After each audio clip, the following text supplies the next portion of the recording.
గ్రామ పంచాయతీ ఎన్నికల్లో పాల్గొనే ప్రియమైన ఓటర్లందరికీ నా నమస్కారములు.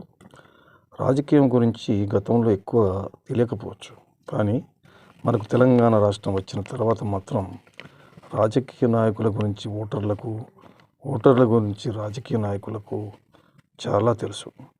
అందుకే రాజకీయ నాయకులు ఈ ఎన్నికల్లో ఏమి చెప్పాలో, ఎట్లా చెప్పాలో సందిగ్ధంలో ఉన్నారు అభ్యర్థులు. ఎన్నికలు మాత్రం వచ్చాయి. సర్పంచ్ అభ్యర్థులకు, వార్డు మెంబర్ అభ్యర్థులకు ఓట్లు వేయవలసిన అవసరం ఉంటుంది. ఒకటి మాత్రం నేను చెప్పదలుచుకున్నాను. దేశంలో రాజకీయ అలవాట్లు, పద్ధతులు మారవలసిన అవసరం ఉంది.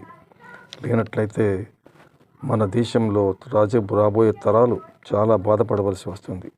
కాబట్టి అభ్యర్థులను పరీక్షించండి. వారు మీ గ్రామంలోనే పుట్టి పెరిగిన వారు కాబట్టి అందరి గురించి తెలుసు. మంచి వ్యక్తులకు ఓట్లు వేయండి. గెలిచిన తర్వాత మీరే వారిని ధైర్యంగా పనులు అడిగేట్లు చనువు ఉంచుకోండి. జై భారత్, జై తెలంగాణ. ఈ వీడియో మీకు నచ్చినట్లయితే షేర్ చేయండి, సబ్స్క్రైబ్ చేయండి, లైక్ చేయండి, కామెంట్ చేయండి.